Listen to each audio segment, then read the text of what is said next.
Iran எடுத்திருக்கக்கூடிய 2 இறுதி முடிவுகளும் இந்த 2 இறுதி முடிவுகளில் ஒன்றை அடைந்து கொள்வதற்கு ஈரான் வகுத்திருக்கக்கூடிய இறுதி திட்டமும் அமெரிக்காவின் விமானந்தாங்கி போர்க்கப்பல்களுக்கு எதிரான தாக்குதல்களை ஆரம்பிப்பதற்கு தயாரான ஈரானிய கடற்படையினரும் அச்சத்தினால் அறிக்கைகளை வெளியிட்ட அமெரிக்காவின் பென்டகனும் டொனால்ட் ட்ரம்புக்கும் நெட்டன்யாகுவுக்கும் இடையிலான பேச்சுவார்த்தைகளும் இந்த பேச்சுவார்த்தைகளுடைய முடிவுகளும் பயந்து நடுங்கும் டொனால்ட் ட்ரம்பும் அமெரிக்க இராணுவமும் இதற்கு பின்னால் இருக்கக்கூடிய மிக முக்கியமான காரணங்களும் பிப்ரவரி 14ஆம் திகதி ஆரம்பிக்கப்பட போகும் ஆர்ப்பாட்டங்களும் கலவரங்களும் ஈரான் இஸ்லாமிய குடியரசுக்கு எதிராக தீவிர சீர்திருத்தவாதிகள் மேற்கொண்டிருந்த திட்டங்களும் இவற்றை முறியடித்த ஈரானிய புலனாய்வு பிரிவினரும் ஈரானுக்கான வாழ்த்துக்களை தெரிவித்த அபு உபைதா அவர்களும் ஈரானிய தலைமைகளுக்கும் ஹமாஸின் தலைமைகளுக்கும் இடையில் நடைபெற்றிருக்கக்கூடிய பேச்சுவார்த்தைகளும்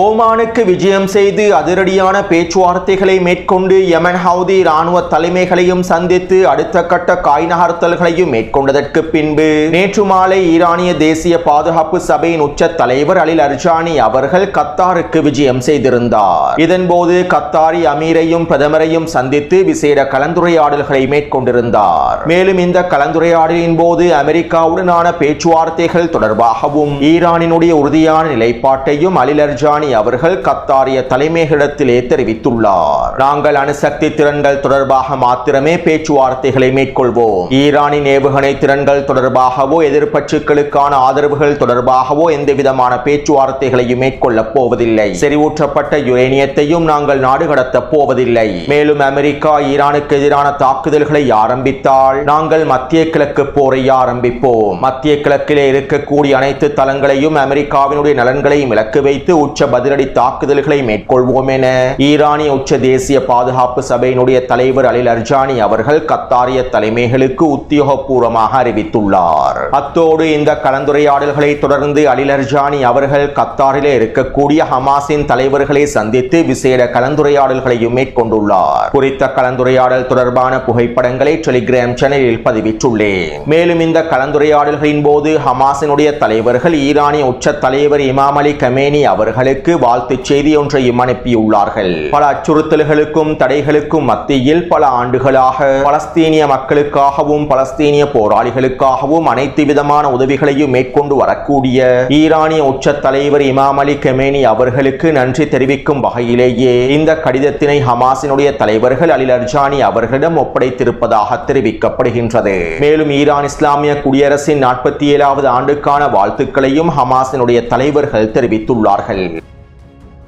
அதே போன்று ஹமாஸுக்கு தேவையான நிதி உதவிகளையும் இராணுவ உதவிகளையும் ஆயுத உதவிகளையும் நாங்கள் தொடர்ச்சியாக வழங்குவோம் என்றும் ஹமாஸுக்கு தேவையான அனைத்து விதமான உதவிகளையும் ஈரான் தொடர்ச்சியாக வழங்கும் என்றும் பலஸ்தீனிய எதிர்ப்பு பலஸ்தீனிய மண்ணை ஜியோனிஸ் ஆக்கிரமிப்பிடம் இருந்து முழுமையாக மீட்டெடுப்பதில் எந்தவிதமான சந்தேகமும் இல்லை என்றும் இவ்வாறு ஒட்டுமொத்த பலஸ்தீனிய நிலங்களையும் ஜியோனிஸ் ஆக்கிரமிப்பிடம் இருந்து பலஸ்தீனிய மக்களும் பலஸ்தீனிய போராளிகளும் மீட்டெடுக்கும் வரை ஈரான் அனைத்து விதமான உதவிகளை வழங்கும் என்றும் பலஸ்தீனிய மக்களுக்கு பலஸ்தீனிய போராளிகளுக்கு தேவையான முழுமையான உதவிகளை வழங்குவது ஈரானின் முதன்மை கடமையாகும் என்றும் ஈரானின் தேசிய பாதுகாப்பு சபையினுடைய தலைவர் அலி லர்ஜானி அவர்கள் ஹமாஸின் தலைவர்களிடத்திலே உறுதியளித்துள்ளார். அதாவது ஒட்டுமொத்த பலஸ்தீனிய நிலங்களும் முழுமையாக மீட்டெடுக்கப்படும் வரை ஆக்கிரமிப்பு நிலத்திடர்கள் முழுமையாக துரத்தி அடிக்கப்படும் வரை பலஸ்தீனிய மக்களுக்கும் பலஸ்தீனிய போராளிகளுக்கும் தேவையான அனைத்து விதமான உதவிகளையும் வழங்குவதாகவே ஈரானிய உச்ச தேசிய பாதுகாப்பு சபை தலைவர் தெரிவித்தார்.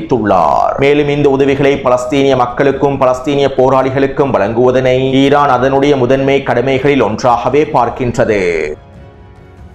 இதைத் தொடர்ந்து புதிய ஊடக பேச்சாளர் அபு உபைதா அவர்கள் விசேட அறிக்கை ஒன்றை வெளியிட்டிருந்தார். ஈரானின் தலைமைகளுக்கும் ஈரானிய அரசாங்கத்திற்கும் மக்களுக்கும் நாங்கள் எங்களுடைய ஒற்றுமையை தெரிவிக்கின்றோம். ஈரான் இஸ்லாமிய குடியரசுக்கு எதிரான தாக்குதல்கள் ஈரான் இஸ்லாமிய குடியரசுக்கு எதிரான ஆக்கிரமிப்பு ஒட்டுமொத்த முஸ்லிம் சமூகத்திற்கும் எதிரான ஆக்கிரமிப்பாகவே பார்க்கப்படும். ஈரான் இஸ்லாமிய குடியரசுக்கு எதிரான ஆக்கிரமிப்பு முழு இஸ்லாமிய உலகிற்கும் எதிரான ஆக்கிரமிப்பாகவே பார்க்கப்படும். இந்த ஆக்கிரமிப்புக்கு இஸ்ரேலுக்கு எதிராக ஒட்டுமொத்த முஸ்லிம் சமூகமும் போராட வேண்டும். மேலும் ஈரானுக்கு எதிரான ஆக்கிரமிப்பை ஹமாஸ் ஒரு பொழுதும் ஏற்றுக்கொள்ளாது.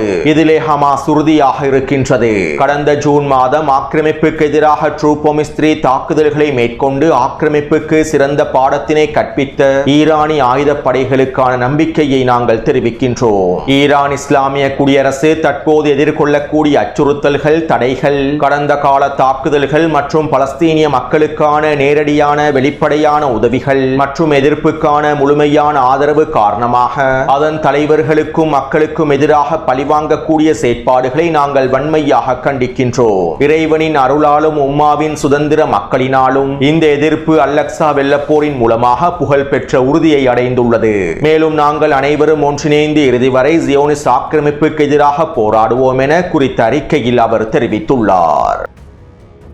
அத்தோடு ஈரான் இஸ்லாமிய குடியரசின் 47வது ஆண்டை முன்னிட்டு ஈரான் முழுவதும் நேற்றைய தினம் மிகப்பெரிய மக்கள் பேரணிகள் நடைபெற்றிருந்தன. இவை தொடர்பான காணொளிகளையும் புகைப்படங்களையும் டெலிகிராம் சேனலில் பதிவிட்டுள்ளேன். மேலும் நேற்றைய தினம் ஈரான் முழுவதும் நடைபெற்றிருக்கக்கூடிய மக்கள் பேரணிகளில் 26 மில்லியன் மக்கள் கலந்து கொண்டிருப்பதாக, அதாவது 2.5 கோடி மக்கள் கலந்து கொண்டிருப்பதாக ஈரானிய ஊடகங்கள் தெரிவித்துள்ளன.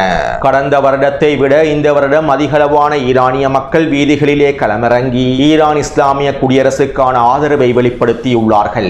அனைத்தின மக்களும் ஒன்றாக களமிறங்கி ஈரான் இஸ்லாமிய குடியரசுக்கான ஆதரவை வெளிப்படுத்தியுள்ளார்கள். மேலும் ஈரான் இஸ்லாமிய குடியரசுக்கான இந்த மக்கள் ஆதரவு அமெரிக்காவுக்கும் மேற்குலக நாடுகளுக்கும் மிகப்பெரிய சவாலாக மாறியுள்ளன. கலவரங்களுக்கு பின்பு, வன்முறைகளுக்கு பின்பு ஈரான் இஸ்லாமிய குடியரசை ஆதரிக்கக்கூடிய கோடிக்கணக்கான மக்கள் அணிதிரண்டிருப்பது மேற்குலகின் போலி பிரச்சாரங்களையும் முடிவுக்கு கொண்டு வந்துள்ளன. ஈரான் இஸ்லாமிய குடியரசுக்கு எதிரான போலி பிரச்சாரங்களையும் சூழ்ச்சி திட்டங்களையும் அம்பலப்படுத்தியுள்ளன. அதே நேரம் அதிகளவான மேற்குலக ஊடகங்களும் அரபு அடிமை ஊடகங்களும் இந்த தோல்விகளை ஏற்றுக்கொள்ள முடியாமல் ஈரானுக்குள்ளே நடைபெற்ற மிகப்பெரிய மக்கள் பேரணிகள் தொடர்பான புகைப்படங்களையும் காணொளிகளையும் அவர்கள் பதிவிடவில்லை. இருப்பினும் களத்தினுடைய உண்மையான நிலைமைகளை இவர்களால் ஒரு பொழுதும் மூடி மறைக்கவே முடியாது. அடுத்து ஈரான் இஸ்லாமிய குடியரசுக்கான கோடிக்கணக்கான மக்களின் ஆதரவை கண்டு விரக்தி அடைந்திருக்கக்கூடிய கோமாளி ரீசா பஹலவி இவ்வாறு தெரிவித்துள்ளார். வருகின்ற பிப்ரவரி 14ஆம் திகதி ஈரான் இஸ்லாமிய குடியரசுக்கு எதிரான ஆர்ப்பாட்டங்களும் போராட்டங்களும் வீரியமாக மேற்கொள்ளப்பட போகின்றன. இதற்கான எல்லாவிதமான தயார்படுத்தல்களும் மேற்கொள்ளப்பட்டு வருகின்றன. ஈரானுக்குள்ளும் ஈரானுக்கு வெளியேயும் இந்த ஆர்ப்பாட்டங்கள் விரிவடைய போகின்றன.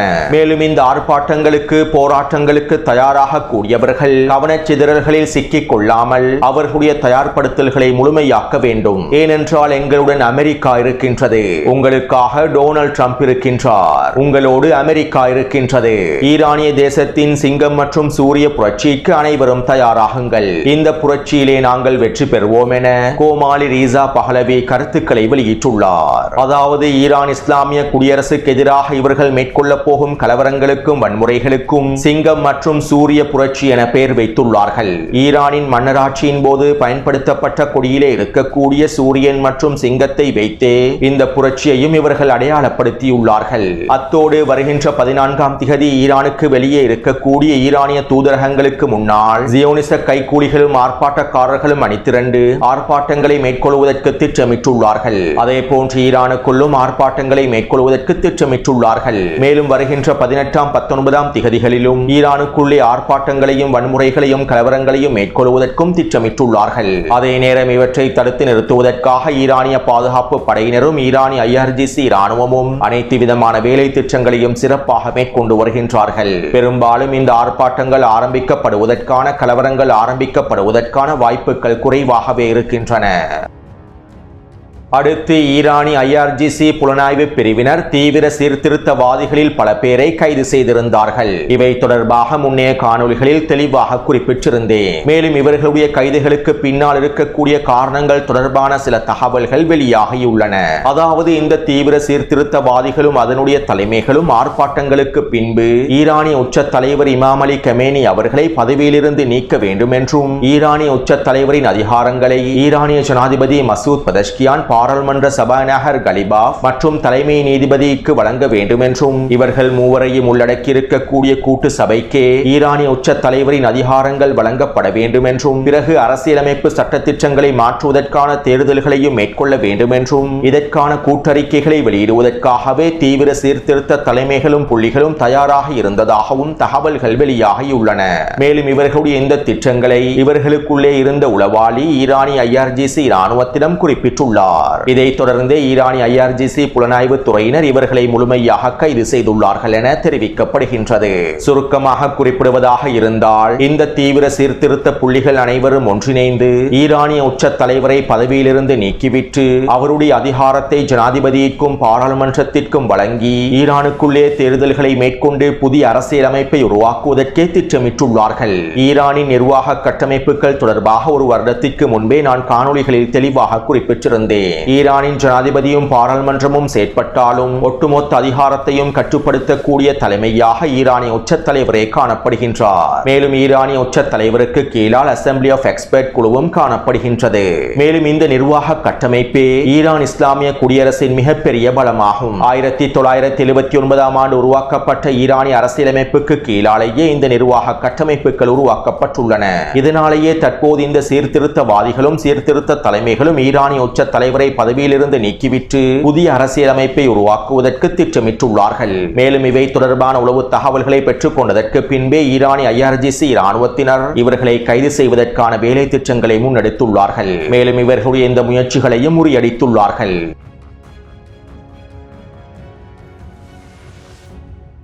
நேற்று இரவு டொனால்ட் ட்ரம்புக்கும் நெட்டன்யாகுவுக்கும் இடையிலான கலந்துரையாடல்கள் மூடிய அறையிலேயே நடைபெற்றிருந்தன. கிட்டத்தட்ட ஒரு மணித்தியாலத்திற்கு மேலாக டொனால்ட் ட்ரம்பும் நெட்டன்யாகுவும் பேச்சுவார்த்தைகளை மேற்கொண்டார்கள். இதற்கு பிறகு குறித்த அறைக்குள்ளே அமெரிக்க வெளியுறவுத்துறை அமைச்சர் மார்க்கோ ரூபியோவும் போர் அமைச்சர் பீட் ஹெக்ஸத்தும் அமெரிக்க தூதர் ஸ்டீவ் விட்கோஃபும் ஜரேட் குஷ்னரும் இணைத்துக் கொள்ளப்பட்டார்கள். இதற்கு பிறகு குறித்த கலந்துரையாடல் 3 மணித்தியாலங்களுக்கு மேலாக நடைபெற்றிருந்தன.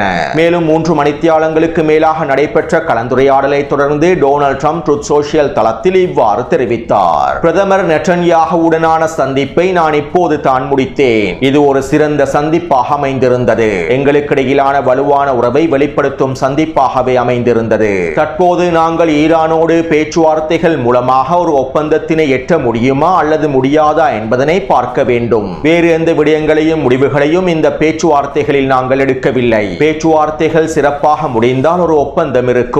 இல்லாவிட்டால் நாங்கள் ஈரானுக்கு எதிரான விளைவுகளை பற்றி பார்க்க வேண்டும். கடந்த முறை ஈரான் எங்களுடன் ஒப்பந்தத்தை விரும்பவில்லை. இதனாலேயே நாங்கள் ஈரானுக்கு எதிரான மிட்நைட் ஹமர் தாக்குதல்களை மேற்கொண்டோம். மேலும் அவர்களுக்கு எங்களுடைய இந்த தாக்குதல்கள் பெரிதாக வேலை செய்யவில்லை. எங்களுடைய தாக்குதல்களினால் அவர்கள் பெரிதாக பாதிக்கப்படவில்லை. எனவே இந்த முறை அவர்கள் நியாயமாகவும் பொறுப்பாகவும் நடந்து கொள்ள வேண்டும். இல்லாவிட்டால் இந்த தடவை நாங்கள் ஈரானுக்கு எதிரான கடுமையான பதிலடிகளையே வழங்குவோம் என டொனால்ட் ட்ரம்ப் தெரிவித்தார்.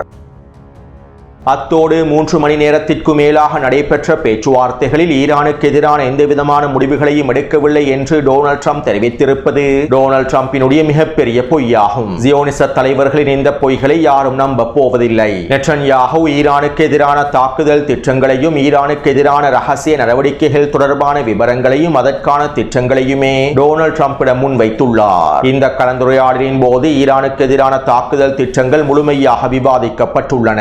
ஈரானுக்கு எதிரான ரகசிய நடவடிக்கைகள் தொடர்பாகவும் விவாதிக்கப்பட்டுள்ளன.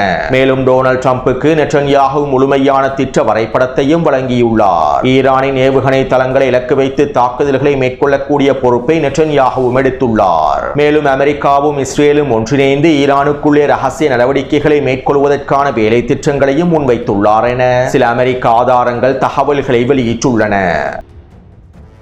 அதாவது டொனால்ட் ட்ரம்பும் நெட்டன்யாகுவும் ஈரானுக்கு எதிரான தாக்குதல் திட்டங்களையும் ரகசிய நடவடிக்கைகளையும் முழுமையாக வடிவமைத்து விட்டார்கள். இருப்பினும் ஈரானுக்கு எதிரான இந்த தாக்குதல் திட்டம் வெற்றி அடையுமா வெற்றி அடையாதா என்கின்ற மிகப்பெரிய கேள்வி அவர்களுக்கு மத்தியில் காணப்படுகின்றது. முதலாவதாக இந்த தாக்குதலின் மூலமாக ஈரானுக்குள்ளே ஆட்சி மாற்றத்தினை ஏற்படுத்த முடியுமா என்கின்ற மிகப்பெரிய சந்தேகம் அவர்களுக்கு காணப்படுகின்றன. முதலாவதாக இந்த தாக்குதலின் மூலமாக ஈரானுக்கு எதிரான தாக்குதல்களை மேற்கொள்வதன் மூலமாக மூலமாக ஈரானுக்குள்ளே ஆட்சி மாற்றத்தினை ஏற்படுத்த முடியுமா என்கின்ற சந்தேகம் அவர்களிடம் காணப்படுகின்றது. இரண்டாவதாக ஈரானுக்கு எதிரான தாக்குதல்களை மேற்கொண்டதற்கு பின்பு ஈரானினுடைய பதிலடி தாக்குதல்களை சமாளிக்க முடியுமா, முழுமையாக கட்டுப்படுத்த முடியுமா என்கின்ற மிகப்பெரிய அச்சம் அவர்களிடத்திலே காணப்படுகின்றன.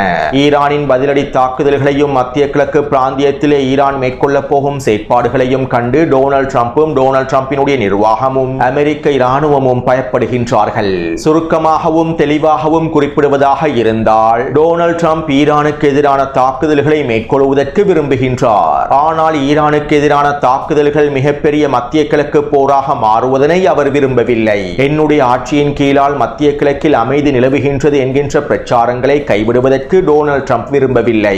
இதற்கமைவாக ஈரானுக்கு எதிராக நாங்கள் மேற்கொள்ள போகும் தாக்குதல்கள் ஒரு மிகப்பெரிய மத்திய கிழக்கு போராக மாறிவிடக் கூடாது என்பதனையே டொனால்ட் ட்ரம்ப் விரும்புகின்றார். வெனிசுவேலாவை போன்று ஈரானுக்குள்ளே சிறப்பான தாக்குதல் ஒன்றை மேற்கொண்டு விசேட நடவடிக்கைகளை மேற்கொண்டு ஈரானுக்குள்ளே அவசரமாக ஆட்சி மாற்றத்தினை ஏற்படுத்தி அமெரிக்காவின் கட்டுப்பாட்டுக்கு கீழால் ஈரானை முழுமையாக கொண்டு வர வேண்டும் என்பதனையே டொனால்ட் ட்ரம்ப் விரும்புகின்றார். ஈரானுக்கு எதிரான ஒரே ஒரு தாக்குதலின் மூலமாக, ரகசிய நடவடிக்கையின் மூலமாக ஈரானுக்குள்ளே நாங்கள் அனைத்து நலன்களையும் அடைந்து கொள்ள வேண்டும் என்றே டொனால்ட் ட்ரம்ப் விரும்புகின்றார். ஆரம்பத்தில் நாங்கள் ஈரானுக்கான கடற்படை முற்றுகையை மேற்கொள்ளப் போகின்றோம் என்றும் ஈரானினுடைய எண்ணெய் கப்பல்களை கைப்பற்றப் போகின்றோம் என்றும் டொனால்ட் ட்ரம்ப் கருத்துக்களை வெளியிட்டார். அமெரிக்க கடற்படையை முழுமையாக களமிறக்கி பாரசீக வளைகுடா பிரதேசத்திலே ஈரானின் எண்ணெய் கப்பல்களை கைப்பற்றப் போவதாக டொனால்ட் ட்ரம்ப் தெரிவித்தார். ஆனால் தற்போது குறித்த திட்டத்திலிருந்து டொனால்ட் ட்ரம்பும் அமெரிக்க இராணுவமும் பின்வாங்கியுள்ளார்கள். ஈரானுக்கு எதிராக கடற்படை முற்றுகையை மேற்கொண்டால் ஈரான் எண்ணெய் கப்பல்களை கைப்பற்றினால் ஈரானும் அதற்கு பதிலாக ஹெர்மூஸ் ஜலசந்தி பிரதேசத்தினை முழுமையாக இழுத்து மூடிவிடும். அமெரிக்காவினுடைய எண்ணெய் கப்பல்களையும் முழுமையாக கைப்பற்றும். இதனால் சர்வதேச சந்தையில் எண்ணெயினுடைய விலையானது பல மடங்கினால் உயரும். மேலும் இதன் மூலமாக ஏற்படக்கூடிய விளைவுகளை அமெரிக்காவினால் சமாளிக்க முடியாது என அமெரிக்க இராணுவம் குறித்த நடவடிக்கையிலிருந்து பின்வாங்கி இருப்பதாக வால் ஸ்ட்ரீட் ஜேர்னல் ஊடகமும் செய்திகளை வெளியிட்டிருந்தது. இதனால் டொனால்ட் ட்ரம்பும் ஈரானுக்கு எதிரான கடற்படை முற்றுகையை மேற்கொள்வதிலிருந்து பின்வாங்கியுள்ளார். ஈரானுக்கு எதிரான கடற்படை முற்றுகையை மேற்கொள்வதற்கு டொனால்ட் ட்ரம்ப் பயப்படுகின்றார். எனவே டொனால்ட் ட்ரம்ப் வெனிசுவேலாவை போன்று ரகசிய நடவடிக்கைகளை ஈரானுக்கு எதிராக மேற்கொண்டு மத்திய கிழக்கு போரை ஏற்படாத வரையில் காய் நகர்த்தல்களை, தாக்குதல்களை மேற்கொண்டு ஈரானில் அனைத்து நலன்களையும் அடைந்து கொள்ள வேண்டும் என்றே திட்டமிடுகின்றார். மேலும் இது டொனால்ட் ட்ரம்பினுடைய மிகப்பெரிய பலவீனமான புள்ளியாகும். அத்தோடு இந்த பலவீனமான புள்ளியை ஈரானிய தலைமைகள் தெளிவாக புரிந்து வைத்துள்ளார்கள். இதனால் தான் அமெரிக்கா ஈரானுக்கு எதிராக சிறிய தாக்குதலை மேற்கொண்டாலும் நாங்கள் மிகப்பெரிய மத்திய கிழக்கு போரை உருவாக்குவோம் என ஈரானிய தலைமைகள் அறிவித்துள்ளார்கள். அமெரிக்காவினுடைய எந்த ஒரு சிறிய தாக்குதலாக இருந்தாலும் நாங்கள் அதற்கு பதிலடியாக மத்திய கிழக்கு போரையே ஆரம்பிப்போம் என்று ஈரானிய தலைமைகள் அறிவித்துள்ளார்கள். தற்போதைய சூழ்நிலையில் ஈரான் 2 முக்கிய முடிவுகளை எடுத்துள்ளது. இதற்கு மேலும் அமெரிக்காவினுடைய அச்சுறுத்தல்களையும் பொருளாதார தடைகளையும் ஈரானால் பொறுத்துக் கொள்ள முடியாது. இதனாலேயே தற்போது ஈரான் இந்த 2 முக்கிய முடிவுகளையும் எடுத்துள்ளது. அதாவது ஈரானுக்கு எதிரான தாக்குதல்களை அமெரிக்கா மேற்கொண்டால் அதற்கு பதிலடியாக ஈரான் அடிக்கப் போகின்ற அடியில் ஒன்று அமெரிக்கா ஈரானினுடைய நிபந்தனைகளை ஏற்று ஈரானிய நிபந்தனைகளுக்கு அமைவாக ஒப்பந்தத்தை மேற்கொண்டு ஈரானுக்கு எதிரான பொருளாதார தடைகளை நீக்க வேண்டும், அல்லது மத்திய கிழக்கு போர் ஏற்பட்டு இறுதி வெற்றி வரை ஈரான் போராட வேண்டும். மத்திய கிழக்கு பிராந்தியத்தில் இருக்கக்கூடிய அமெரிக்காவினுடைய நலன்களை ஈரான் முழுமையாக முடிவுக்கு கொண்டு வர வேண்டும். தற்போது ஈரானிய தலைமைகள் இந்த 2 முடிவுகளை தான் எடுத்துள்ளார்கள். அமெரிக்காவுக்கு அடிக்கின்ற அடியில் இந்த 2இல் ஒன்று நடைபெற வேண்டும் என்பதே தற்போது ஈரானிய தலைமைகளுடைய இறுதி முடிவாகும். இதற்கமைவாகவே அமெரிக்காவினுடைய ஒரு சிறிய தாக்குதலுக்கும் மத்திய கிழக்கு பிராந்தியத்தில் இருக்கக்கூடிய அமெரிக்க நலன்களுக்கு எதிராக உச்ச பதிலடி தாக்குதல்களை மேற்கொள்வதற்கு ஈரான் திட்டமிட்டுள்ளது. இதற்கு மேலும் அமெரிக்காவுக்கு உச்ச பதிலடி தாக்குதல்களை மேற்கொள்ளாவிட்டால் ஈரானுக்கு எந்த முடிவுகளையும் எடுக்க முடியாமல் போய்விடும். எனவே இதற்கமைவாகவே தற்போது ஈரானிய தலைமைகள் இறுதி முடிவுகளை எடுப்பதற்கு திட்டமிட்டுள்ளார்கள். அடுத்து மத்திய கிழக்கை நோக்கி இன்னும் ஒரு விமானம் தாங்கி போர்க்கப்பலை அனுப்புவதற்கு ஆலோசித்து வருவதாக டொனால்ட் ட்ரம்ப் கருத்துக்களை வெளியிட்டிருந்தார். மேலும் அமெரிக்காவினுடைய பென்டகனும் இந்த கருத்துக்களை செய்திகளாக வெளியிட்டிருந்தது.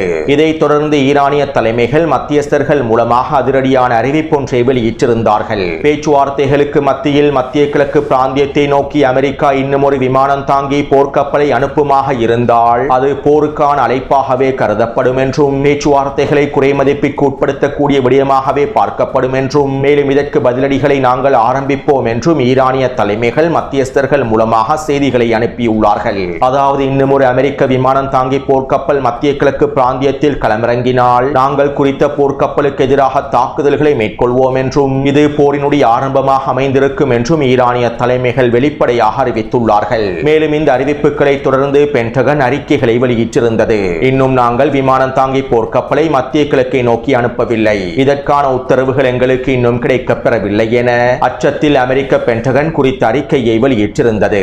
எனவே இந்த காணொளி தொடர்பான கருத்துக்களை பதிவிடுங்கள். தொடர்ந்தும் என்னுடன் இணைந்திருங்கள். நன்றி, வணக்கம்.